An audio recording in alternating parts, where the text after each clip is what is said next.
All right, all right, all right. What's happening? What's happening, everybody? So we are here tonight. So we're gonna do a little bit of conflabbing. So if you guys got questions and stuff, you can ask questions. So just in case you don't know, I am Reginald Martin, aka Q A, and I am the founder of Kemetic Centered Living. And I help those that are deconverting from Christianity by providing the tools and knowledge they need to live life boldly, authentically, and unapologetically to help them get over that negative religious programming. All right. So I do this with detailed research and explanations of the ancient Kemetic science because Christianity, the where they got their ideas were from was ancient Kemet. So so I do that detailed research, and I answer the questions that Mama and them said that God don't want you to know that. Okay, so I answer those questions that you were told that either there were no answers to or that you weren't supposed to ask them. When I started researching, I found that there was a whole lot of stuff that I found a whole lot of answers to that people said couldn't be answered or that you just weren't supposed to ask. There was a bunch of BS. Okay. So anyway, but these Christian doctrines have caused us to basically live life through self-loathing ourselves and really looking at ourselves as something defective, broken, sinners, wretches, all that kind of stuff. And I've seen that in my communities and communities around the world that of the African diaspora. That's really what clued me in the beginning was that there was some reason that there was so much poverty, in these communities. Yes, there is systematic racism and stuff like that, but there's a poverty is a mindset, and I know because I grew up in it, and it was something that I had to overcome. Okay, but there is also low self-esteem that's incorporated into that, and I saw where religion actually exacerbated the low self-esteem. Okay, so that's where I've been coming from with a lot of what I teach. So I help you to answer those questions, through the research. Two, then I deal with the psychological fallout because when you believe something all your life and then all of a sudden it's gone, it can unsettle you. It can really shake you up. So yeah, so that's basically where I was coming from. So Robert Bush, what's going on, brother? TL, what's up? And Linda Roming, hello, how are y'all? So good to see y'all here. So we got so anybody that has any questions today, let's talk about them. I also wanted to talk about uh, I have my new ebook that's going to be coming out. It's going to be coming out in ebook first, and then I'm going to do it in print. So, but if it is the book is basically cracking the Christ code and where Christ was from the ancient Egyptian link. Okay, let me put it up there. There we go. Cracking the Christ code, exposing the ancient Egyptian origins of Jesus. Okay. So we're talking about this idea and the idea of where Jesus came from, and really, it's to me, it's more about the psychological issues that we have in dealing with. Again, having to believe that we are born sinners and need a savior. Okay, so this is going to be a really really unique book. As y'all know, my channel and the way that I do things here, or you don't find it a lot of places. Okay, so this book is going to be great for the person that is analytical. They want research, they want facts, they want step-by-step guidance and evidence to support the claim that I'm making. So I'm going to help you actually build a case. Okay, so I'm going to take you step by step, teaching you where the ideas came from and where where it originated in Egypt, and then how it came through the Greeks and into Christianity. Okay, so I'm gonna get into all of that. So if you're somebody that has ever been feeling like you're just unfulfilled, just by the mainstream religious beliefs and stuff like that, because a lot of times we get these clues within ourselves, like something's not right here. And I know I felt that with Christianity. One of the things that really made me start to ask questions was the idea that people could go to hell for eternity. You make one mistake or whatever it might be, and you go and you burn in hell for eternity. That just made no sense to me, because I kept thinking, if I was that, I'm a father and I have children. I was trying to think of something that one of my children could do to me that I would never ever forgive him for, and that I just like want to put him away for all eternity. And I'm thinking to myself, so I'm like, there's no way that if God is as all powerful as he's supposed to be, the Christian idea of God is all powerful as it's supposed to be, that I can be more compassionate than this all powerful being. So I had a lot of questions about that, a lot of questions. So um, the other thing is, if you're struggling to really trust your own inner wisdom, because that's a huge thing when you're dealing with, your Christian beliefs, is really trusting your own inner wisdom. Because a lot of times you even got to filter that through the idea of really being fearful, of, is this coming from God? Is this coming from the devil?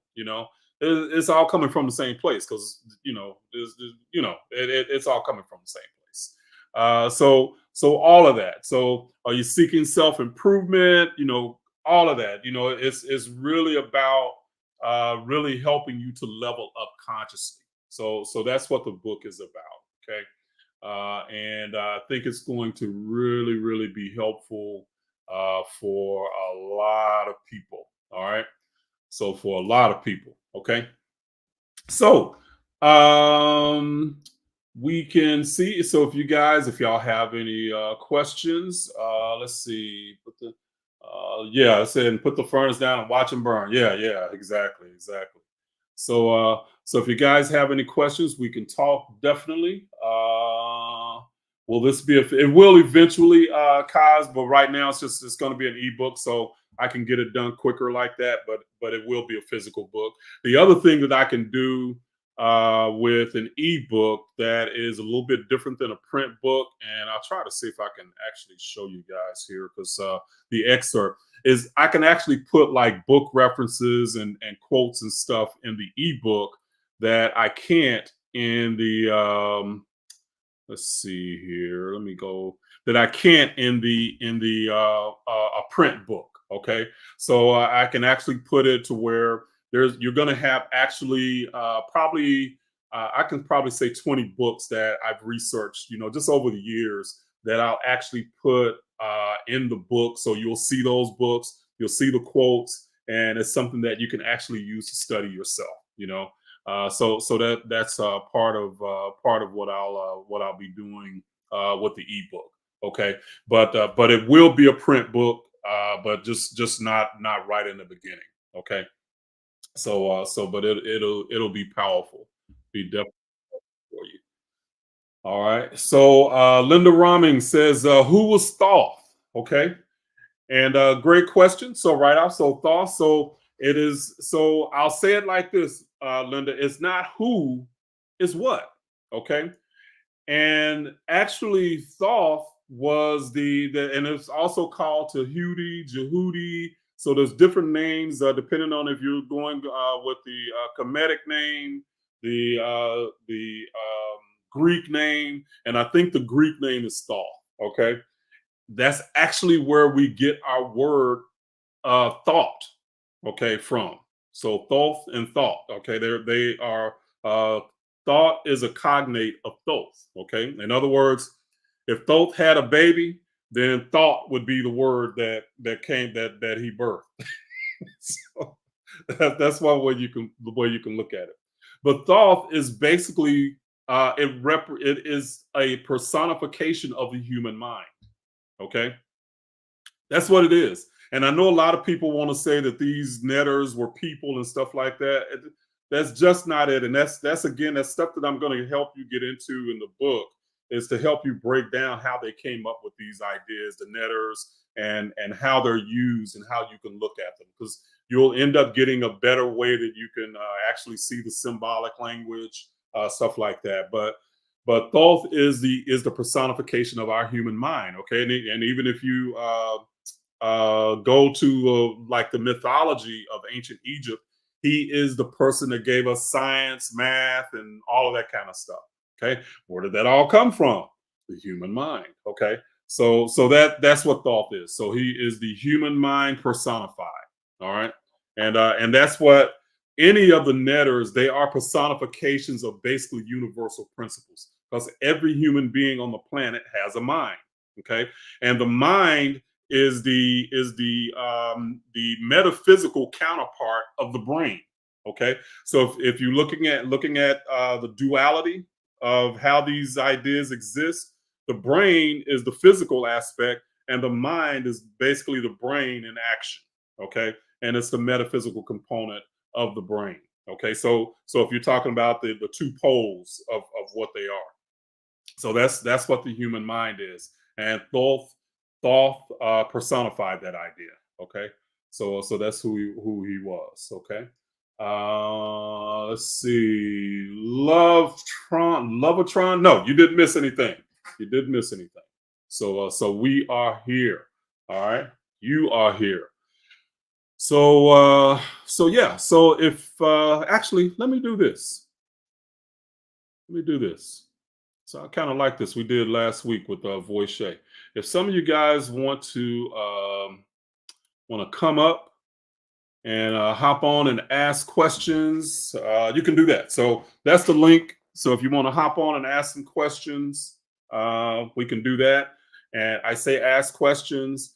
If people want to debate and stuff like that, I don't do that. I'm going to cut you off. Okay. And one of the reasons, this is it. This is why I do this, because it's all about energy, and it's about us really pooling energy and us developing a level of consciousness. All arguing and debating does, it puts you at odds, and it ends up pulling away from the energy. Okay, so I want to pool positive energy, and that's why I do what I do. And if a person wants to believe a certain way, then you are very, very welcome to believe whatever it is that you want to believe. And I'm not trying to change a person's mind. I'm not trying to.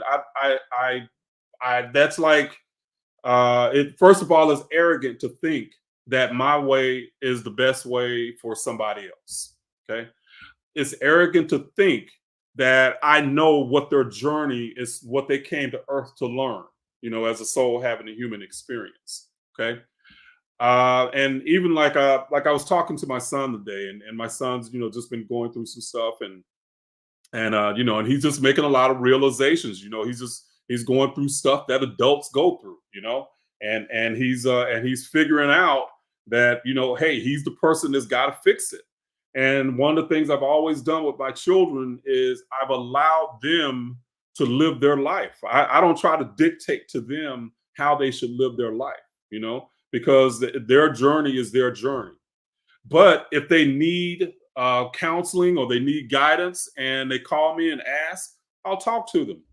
But I don't necessarily just offer stuff up, you know. So and that's and he's said, Dad, I've appreciated that you did that, that you've done that for me, and did it that way.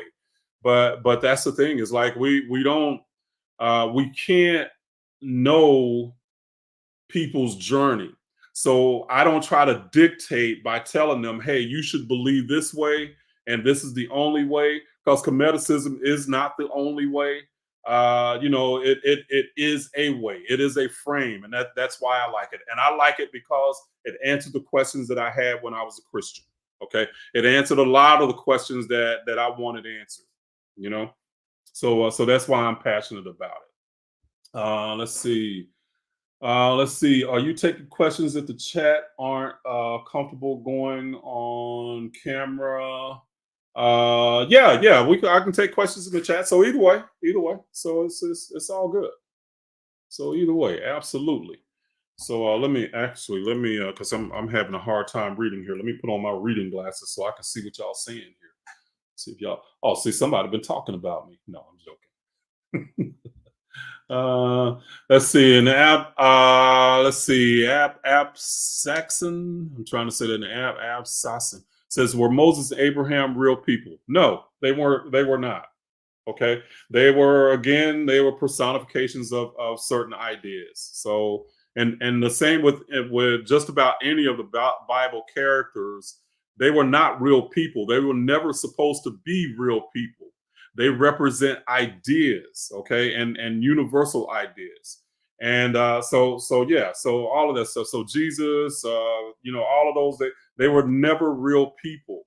But of course, you can't tell anybody that. You can't say that to people today. They think you're crazy, but oh well.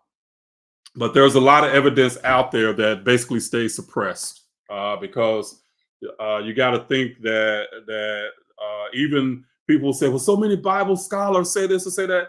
Guess who's paying the Bible scholars?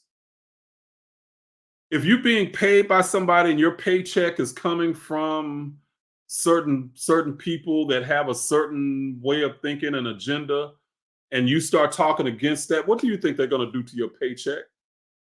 you know and there's a lot of Bible scholars too that, unless you're in these circles, you don't see how many Bible scholars are all of a sudden becoming atheists. They're just basically just turning their backs on Christianity, that they something that they've done and believed for a long time, so for most of their lives. All right. Let's see. What are your thoughts about the Kemetic view on money? See, you're asking a specific question like that. I don't know of any teachings about a Kemetic view on money. See, and what you're doing is you're like wanting to like fit what the like the religious views that we've had about money. Okay. And this is what I'll say. So I can't speak specifically about their view on money because that wasn't something that was talked about. But there are principles that have existed for thousands of years. And one of the principles is that this is an abundant and friendly universe. Okay, if you choose to see it that way. All right.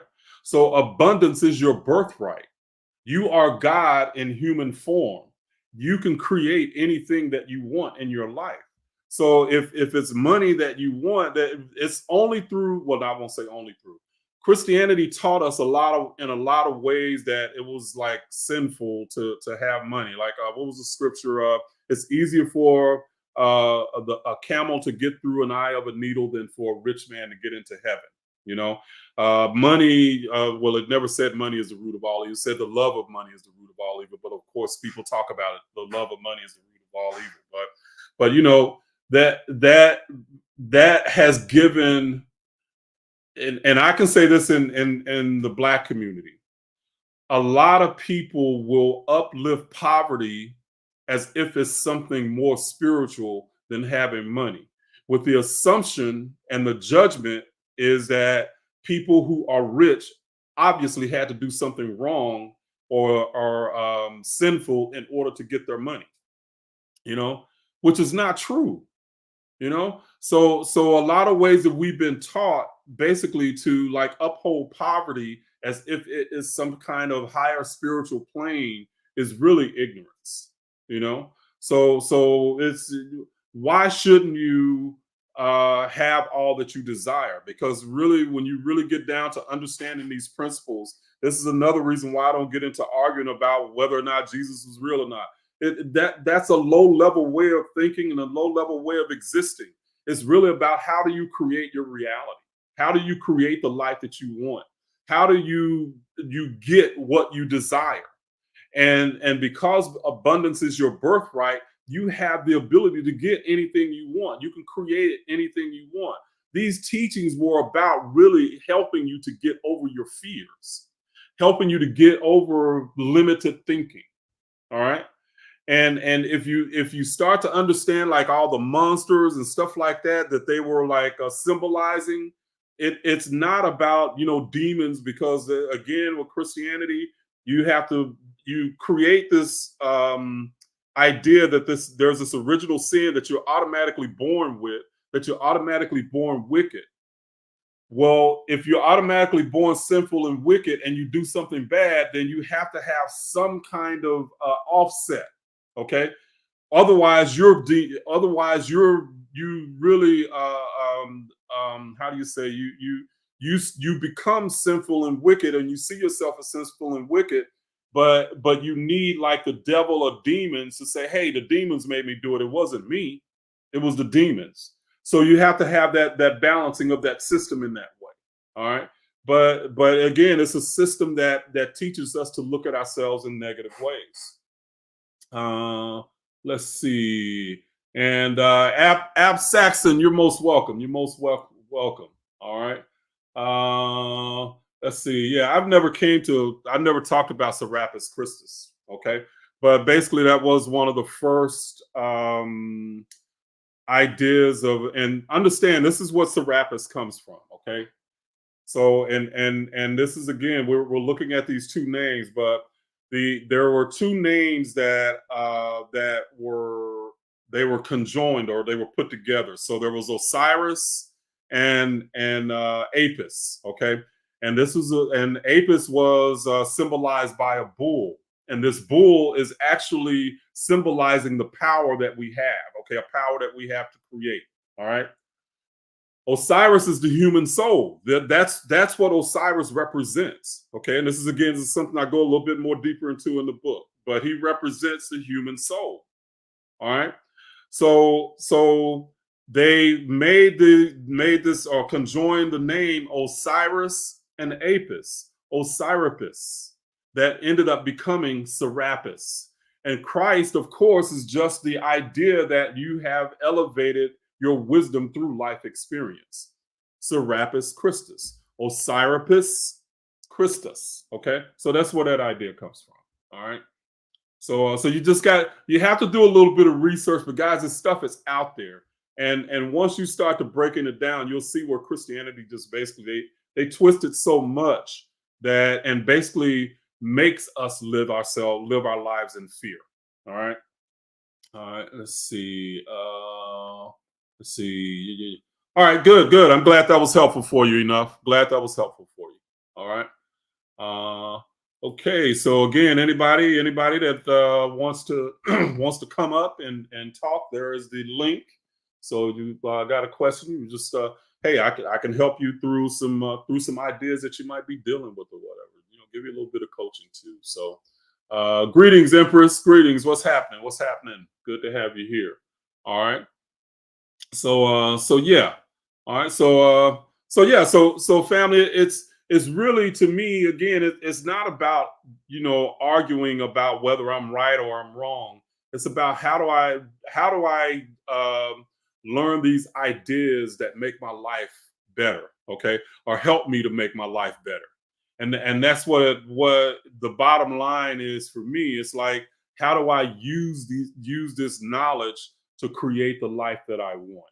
Okay, how do I use this knowledge to be a better person today than I was yesterday?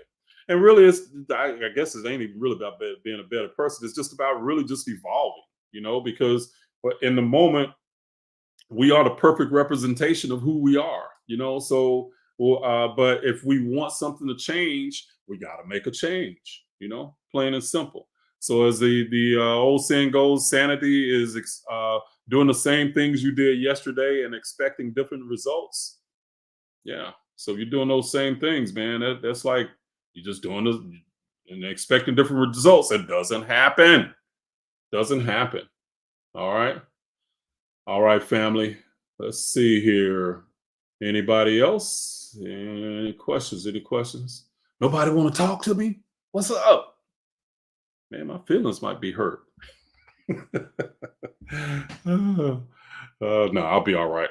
I'll live through it. But I guess we'll just have a quick night, you know. So That's how it bees. It bees that way sometimes. All right. Let's see. Let's see. Let's see. Anybody else? Anybody else? So okay. Well, cool.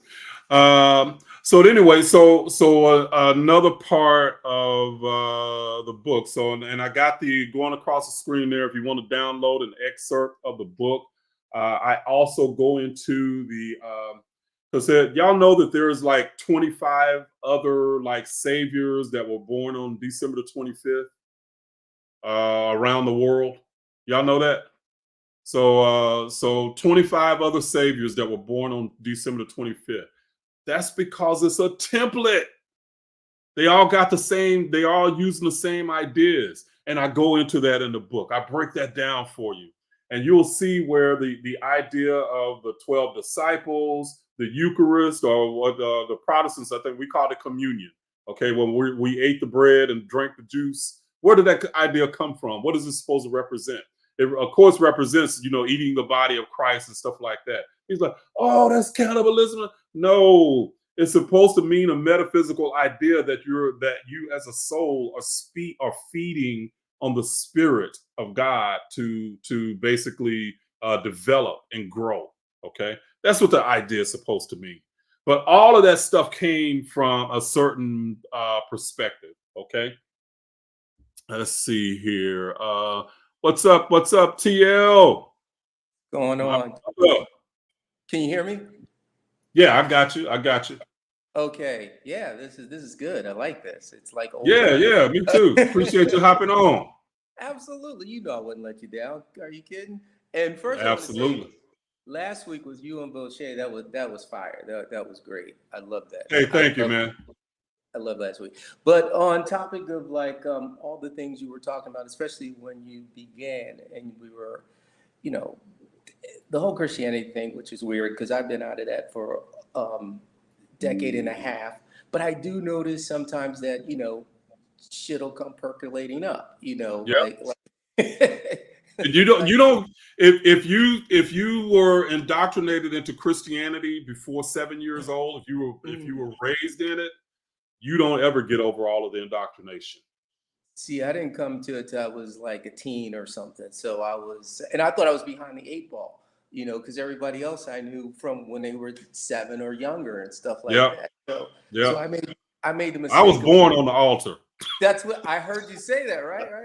And I heard that ain't true. I'm exaggerating, but I know what you mean. My family, man. I mean, we were like Christian back. So I mean, we every Sunday Sunday and Wednesday night we was at the church. Right. So when I got involved, then I started working at a mega church. So I know like the Sunday 4 services, Wednesday, Friday nights, all that stuff. So I even went to online Bible school, the whole thing, trying to catch up.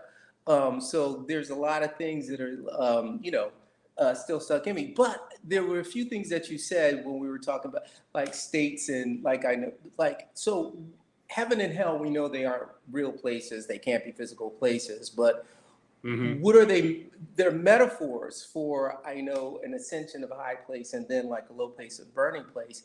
But if we go back even further, are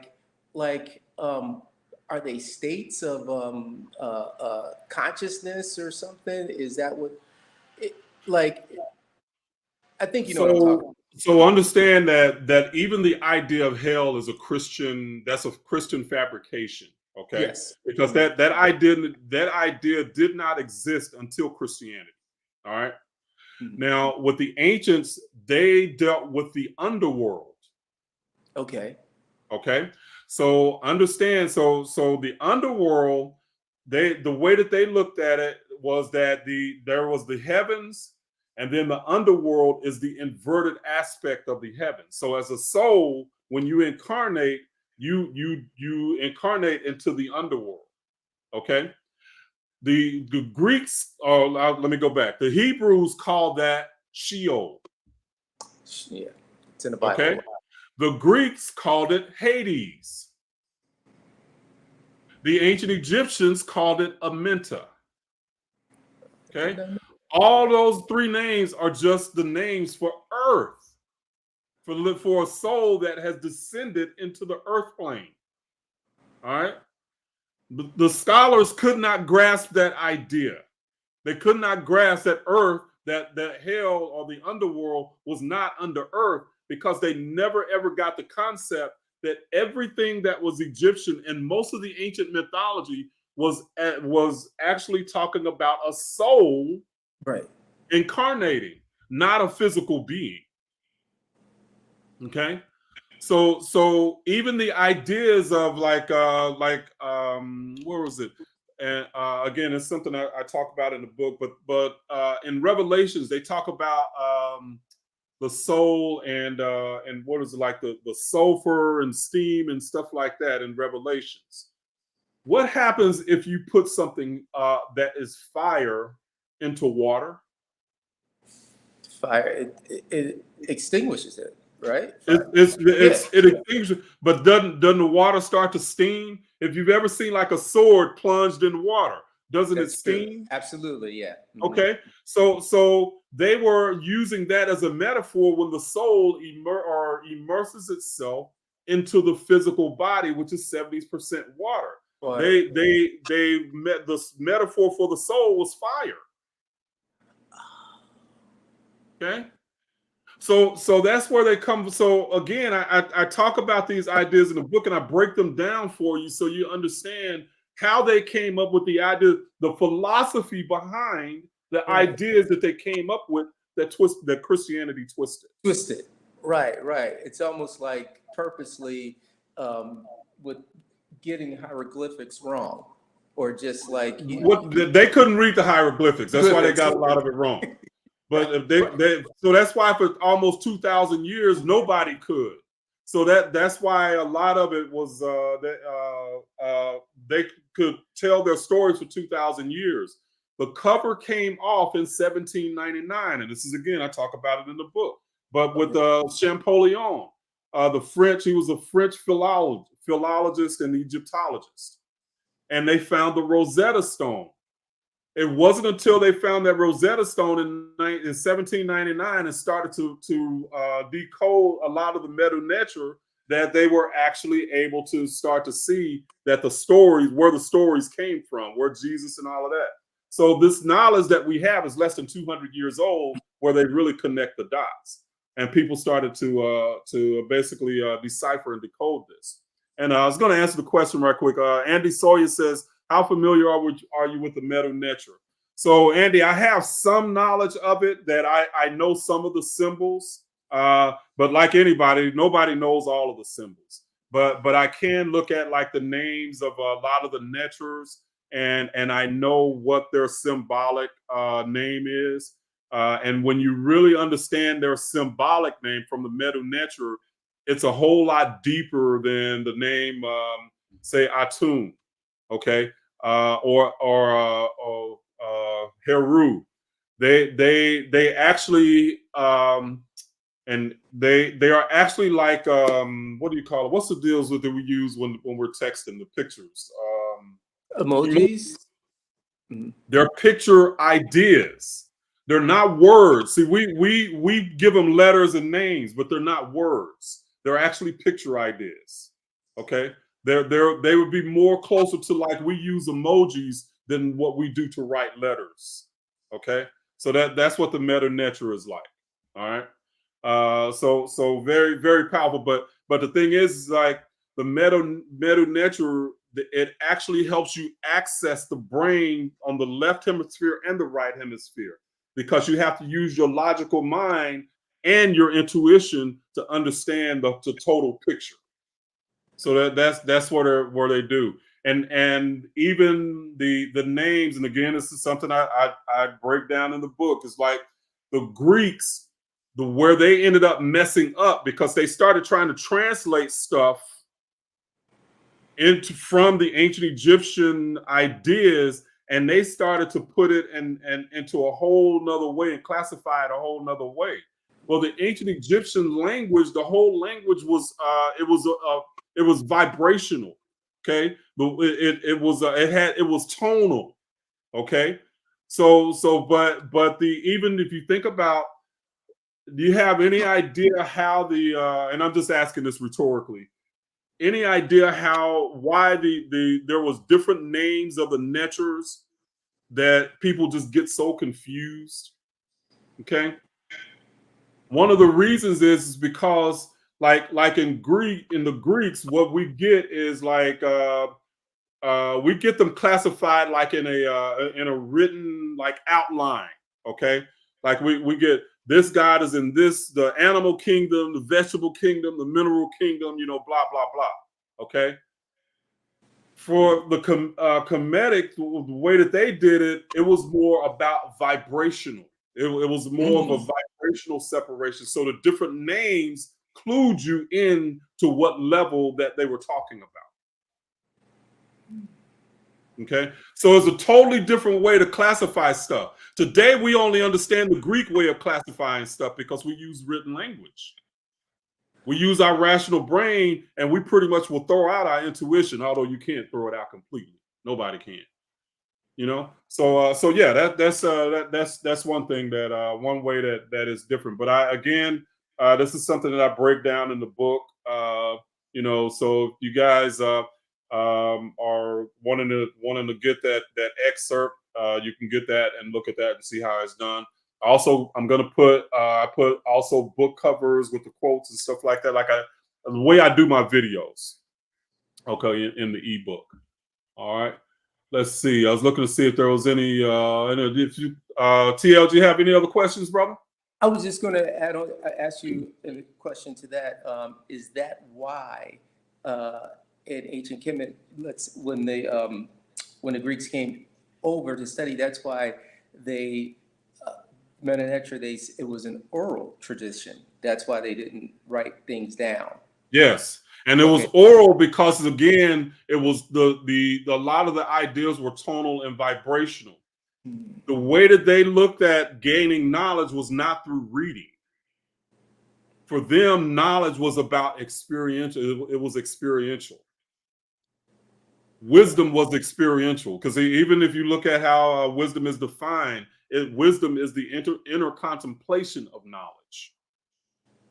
Okay, so it's an experiential thing, and that's the way the ancient Egyptians and the ancient Phoenicians looked at knowledge. It wasn't what you get from a book, because understand that they threw away the brain in the embalming process.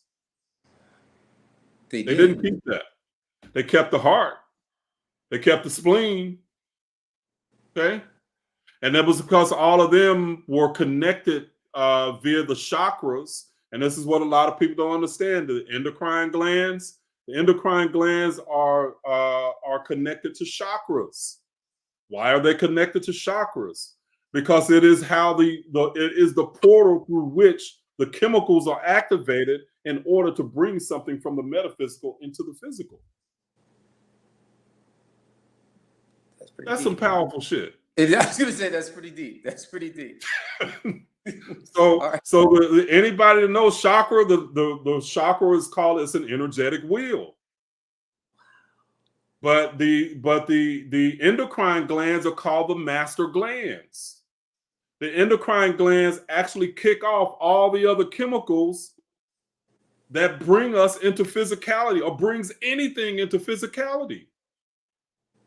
I talk about that in my African Mind Rewired class. I break that down for you. All right, I'm going to let somebody else come in. All right, thanks. All right, brother. Hey, I appreciate you. Okay. All right. So anybody that wants to come up and ask questions, you may do so. There's the link. The link is coming up there. So Linda, that's a good question. Says, how many levels or dimensions are there? And really, Linda, that is something that can be really arbitrary. The ideas that work best for me are like there are 12 dimensions. Okay, so just like there are 12 aspects of God that fragmented, so there's 12 dimensions, and the veil is actually vibrational. Okay, so within the human physical or earth plane, We have access physically. Well, we have access to everything, but physically we experience three dimensions: the third dimension, the fourth dimension, and the fifth dimension. Okay. A lot of people think dimensions are physical places or things, places that, but dimensions are literally states of mind. Because a third dimensional consciousness, and it's really a level of consciousness. Third dimensional consciousness includes lack, fear, all the negative polarities. It's definitely big on polarity. A step up from that is the fourth dimension, where really you get into understanding that the universe is it's how can I say, the universe does everything in your favor. Okay, so it's something that the universe is a friendly place. That's how I like to say it. The universe is a friendly place. Okay. The fifth dimension is really when you get into honoring and loving yourself and trusting yourself unconditionally, loving yourself unconditionally. When you move into that space, then you're able to merge vibrationally with all things in the universe, with all possibilities in the universe. Okay. Because you recognize that you and it are one. Woo! Y'all ain't ready. Y'all ain't ready. No, I'm joking. I'm joking. No, but that's some deep stuff. Some deep stuff. Let's see. Is it that we raise our level of consciousness as we develop? Yes. Great question, Linda. Yeah. So this is the science of it, guys. This is how we can break this down. Okay. So you have different levels of consciousness. Okay. So and understand that from a Kemetic perspective, and it's not just Kemetic, but from a metaphysical perspective, everything outside of you is a reflection of what is within you. It's really a reflection of your consciousness. Okay. So we're co-creating with other consciousnesses. You can you can experience the energy of other consciousnesses. The energy is you, because you filter that consciousness through your belief system and through your energy. All right. You're going to have access to certain levels of consciousness based on what your belief system is. So it's kind of like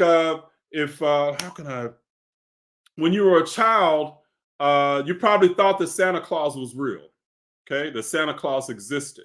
That was your level of consciousness. You couldn't imagine that it was your parents that were the ones who were putting the gifts under the tree. It was Santa Claus. That was your level of consciousness. And you couldn't think above that idea that it wasn't a Santa Claus. But as you got older and you started to raise your level of consciousness and understanding, then you could fathom that, oh man, it was my parents. You know? So that's one way that consciousness works. It's kind of like once you reach a certain level, then you can step up and come up to another level. Okay. And you can just keep going up and up and up. All right. Conscious wise. But your energy and how you filter that consciousness, because consciousness creates, how you filter that consciousness is going to be how you experience it, how it's reflected back to you. Okay. So that's the deeper aspect of that. All right. So again, that's when you understand this stuff that I'm talking about is like what they call the secret teachings. Okay. But we are at a consciousness level now that is way above what it was 2,000 years ago. Think about and going back to this consciousness idea.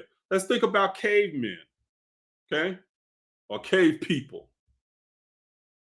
Back then, they couldn't even fathom the idea of a creator. Okay, so their consciousness was pretty much on par with animals. They couldn't fathom even themselves dying. Okay. But again, as consciousness raised, we started to get more and more knowledge. Think about 50 years ago, let's say 60 years ago. What did a house look like 60 years ago compared to now? there's a different level of consciousness. So our houses and everything else starts to expand because our consciousness expands. Our idea about things expand.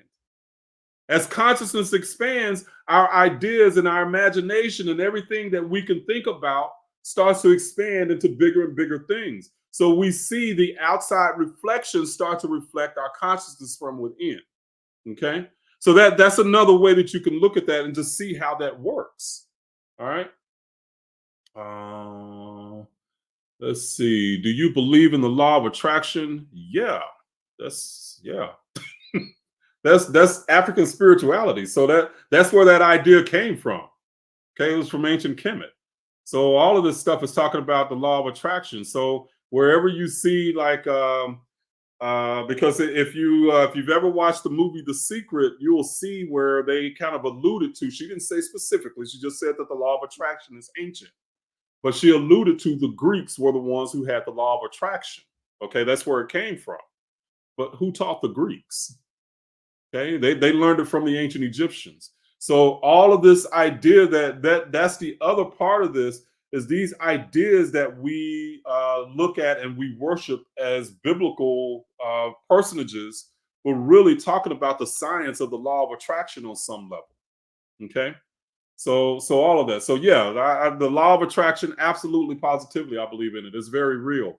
I practiced that for a lot of years even before I came across the Kemetic stuff. I studied the law of attraction in metaphysics, but it wasn't grounded in anything. There was still something missing, and it wasn't until I found the Kemetic stuff and I started to look at the Kemetic Netcher. I started to look at the symbolic language and stuff like that it really started to make sense, because they'll tell you thoughts become things. And people will go around all day long, talk about positive thinking, think positive, think positive. Thinking positive won't do it, because that's only 5% of your consciousness. Your subconscious program is running a lot of other stuff. Now, thank goodness most of that is good, but if your subconscious programming is not positive, thinking positive won't do it, because that's all you're conscious of, but you're not conscious of your programming. Once you start to understanding the Kemetic ideas, it's about a positive way of being, not a positive way of thinking. And it's not cosmetic to where you just go say, oh, it's a great day. No, you start to gaining ideas and tools that teach you how to be positive, not just think positive. Okay. So there's a definite difference. Definite difference. Let's see. Let's see.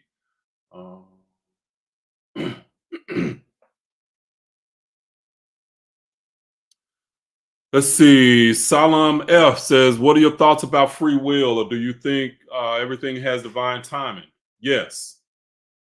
They're why are they different? Okay. Think about this, because we do have free will, and we have and that's really, we have the free will to think and do anything that we want to in our life. Our free will is really about our mind and how we choose to focus on things, because at any time our universe is dual. Let me see if I can get this right. Okay, there we go. Our universe is dual. There's always what one thing has two opposites all the time. There's always going to be positive and negative. But your mind, you have the free will to focus on whatever it is that you want to focus on. Okay. Now understand that the divine, that consciousness permeates everything in the universe. Your mind as a human being can act on consciousness and bring into fruition and manifest into reality whatever it is that you want. Okay. Now you have to do certain things in order to make that happen. But divine timing is always orchestrating this, you know? That's why it's so important to like follow your guidance and that subtle intuition that you get, you know, a lot of times. So you might just have this thought come in your mind one day, oh, you know, go to the store, you know, you need to go to the store right now. And you get up and go to the store, and then all of a sudden you run into somebody that triggers something. Think about all the things that had to happen just right for you to connect with that individual. That's what divine timing is about. It's the little things that have to happen. All of this stuff. It's why people talk about luck. Luck is created. It doesn't just happen. People, you have the ability to orchestrate your own luck, but it starts here first. Okay, you cannot get a positive life from a negative mind. I'll say that again. You cannot get a positive life from a negative mind. If you're totally, or not totally, but if the majority of what you think about is negativity, the majority of what you're focused on is negativity, you can't even see the positive stuff. In this world, people are focused on a lot of times all the negative stuff that's happening in the world. But this is another part of that. All of us incarnated here to learn a lesson at our level for something that we need to do. We cannot know what other people incarnated for. So we cannot like look at somebody else's life and go, oh, that's so terrible. I think about how poor that I grew up. And I think about how my teachers, would talk about, the poor and stuff like that. To me, I wasn't poor. Sometimes my stomach touched my back because I was so hungry, but that was just the way life was for me. I didn't like that. But it wasn't like a terrible life for me. It was just the way life was, but it was part of what made me who I am today. So you might have, and I like to use the analogy to explain this idea. It's the story about a little girl. She saw this bird that was like struggling to like get out of its shell. It was being born from its shell, and she really felt sorry for the bird. So she ended up like wanting to help the bird, and she started to break the shell from around the bird's from around the bird. The bird ended up falling to the ground and dying. But what she didn't realize is that the struggle that the bird had to get out of the shell actually strengthened it. It strengthened the wings and everything else. All right. Our struggles are designed to empower us. But a lot of times if we play the victim, then we cannot learn and grow from the struggles. When we're in it, it's hard to see it that way. But how many times, and guys, and to answer this for me, I'll ask it rhetorically. How many times can you look back on your life and you see this tough time that you went through that was actually the catalyst for something good that changed in your life? I remember the first time I lost everything I had. That I basically, I ended up basically one paycheck away from being homeless, and it was a unemployment check. Had never gotten unemployment before, but this is about 2008 or 9, okay, and the economy was really bad at that point. But lost my job as a teacher. But at that time I was studying like the law of attraction and stuff like that, the metaphysics, and it gave me the opportunity to study basically all day long. For a year and a half. All that stuff that I studied for a year and a half was really the foundation that laid the foundation for everything that I teach today. So out of that terrible experience, because that was one of the toughest times in my life, I thought about committing suicide. I mean, I lost it all. I was like, why do I even need to exist? Okay. But once I came through it, I can look back on it now and realize that it was the catalyst for who I am today, for everything that I know and everything that I teach today. How many of you have had that same thing happen? The trick is to in the tough times, focus on the stuff that you can get out of learning. Focus on the positives so that you can start to come out of the tough times. Okay, that's what it's at. That's where it's at. Let's see. Junga Nada says, what is the Kemetic views on sex, sexuality, and sexual orientation? Again, that stuff is not specific that they talk about. I can tell you just for me and for the principles that I live by, all experience is valid. All people's sexual orientation is valid. So LGBTQ, you're welcome at Kemetic Centered Living always, because you are an aspect of God in human form too. So that for me, I don't. That's not something that I vacillate on. So I can't speak to what Kemeticism in that instance, but the principles that I live by, everybody's an aspect of God. And I do not have the right to tell somebody else how they should live their life. I don't have the right to tell another aspect of God how they can be. That's arrogant and bullshit too. But anyway, so yeah. All right, all right, all right. Yo, no, it absolutely is love. See, loverishan, pronounced love Rushan. Okay, love Rushun. Yeah, it's your sexuality is your business. You know, and again, I think again, Christianity taught us that there is like this box that everything is supposed to fit in, and if you don't fit into that box, it becomes a threat. You know, and anybody that doesn't fit into the box becomes a threat to what the box is. You know, and so I believe a lot of people have hypertension to deal with hypertension because they get so upset and angry because people are not fitting into the box that they need them to fit in. You know, no, you expand, man, expand. So let's see. Let's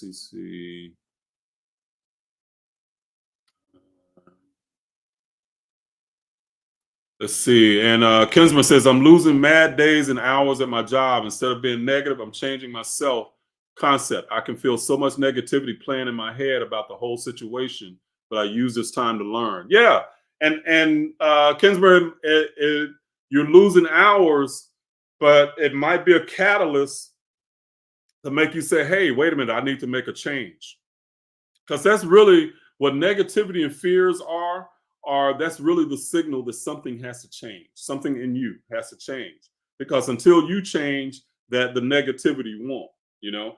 So negativity again in the moment, the hardest thing to do is to try to find the positive within the negative. But you have to start to train yourself to do that and think that way, you know, because otherwise you start to spiral down into depression. And believe me, I know something about that, you know. Getting that again after losing everything that I had and being depressed, suicidal, all of that. I what I did is I called finding the silver lining in the cloud.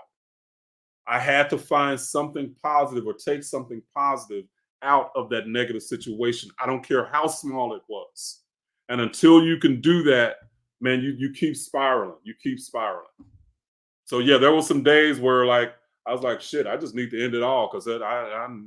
Why am I even here? Why am I even going through this? You know. So yeah, so that's a tough shit for real. All right. Let's see. Let's see. Junganata says, "What is your comedic view on diet, eating, healthy, etc.?" Uh, I think it all has its place, and I don't. I'm not the healthiest either. I like food. I like a lot of food, and I like a lot of stuff that ain't necessarily good for you. Okay, but I think people get so because this is my again the bottom line principle that I live by is that we are the creators of our reality. So a lot of people, it's like they leave religion where this God had all the power over you, to dictate to you and everything. And then they end up taking the same type beliefs and they'll put it onto something else like food and being vegetarian. God is outside of you and has all the power. Now your food is out. The food that is outside of you has all the power. What's the difference except that you just change who, and what has the power? Okay. Because the truth of the matter is, if there was something that caused cancer, It will cause cancer in 100% of the people 100% of the time if it was the cause. Smoking. Now, I don't smoke. I don't like it, but just smoking been linked to cancer. But everybody that smokes doesn't get cancer. If smoking caused cancer, then everybody that smokes would get it. So there has to be something different that's triggering the cancer. Does that make sense? So the power is not out there. The power is going to be in here. And it's the same thing with the food and the diet. Should you eat healthy? Yeah, I guess. But there are a lot of people. When I was young, I didn't have the ability to eat healthy. I had to get whatever damn well I could. There were nights that I had to make pancakes. I got a sack of flour. That's all we had was a sack of flour and a bag of sugar. And I made pancakes and syrup. Anybody know that you could melt sugar down and it'll become syrup? I know that. Okay. I couldn't eat healthy. So why would it be that in that moment, I was just glad to have something that I could put in my stomach. So everybody's not able to eat and spend the money to be healthy. But if you think that if you are putting a negative thought process on your diet, think about what that's going to do to you on the inside. You know, if you're eating food and ingesting stuff that you see as negative, you're ingesting the negative energy into yourself. It's not the food that has the power, it's you. All right. So yeah. But sure did. I made sugar syrup and flour. But that shit was good when you hungry. No, not hungry. When you hungry, so flour pancakes was good. We probably didn't even have no butter. Hey, that was some nights I had to make what was it? I literally, guys, I am not lying.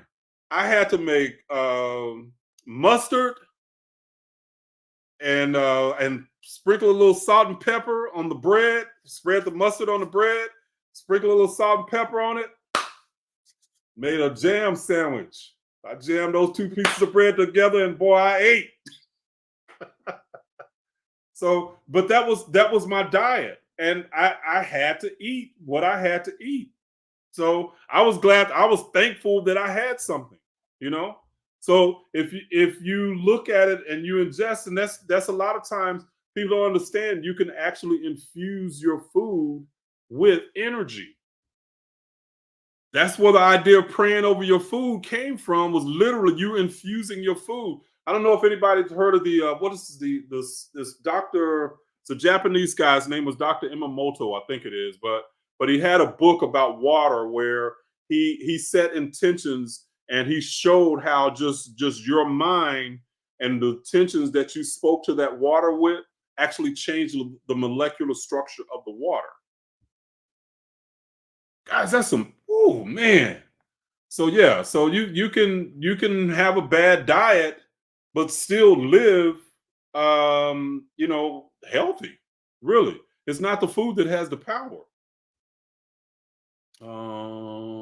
Let's see.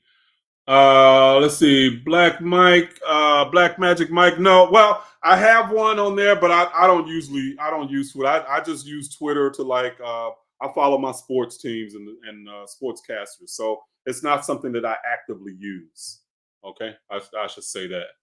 So man, I be trying to keep up with all these platforms. Man, it'd be too doggone hard. So, okay, Brenda Grant says, see, she know what I'm talking about. I tried mayonnaise sandwiches with ketchup and mustard sandwich. Hey, I'm telling you, that mustard and salt and pepper sandwich, but it was, woo, at the time I was eating it, you couldn't tell me that wasn't some good, well, it wasn't necessarily good, but I was glad I had it. I was licking my fingers. So, yeah. So, absolutely. Yeah, yours truly. I don't look up DeVille Text, DVILLETX, and I'm on there under I think I can't even remember what my Twitter handle is. It might be Kemetic Center Living. I don't know, but I can't remember. I cannot remember. Okay.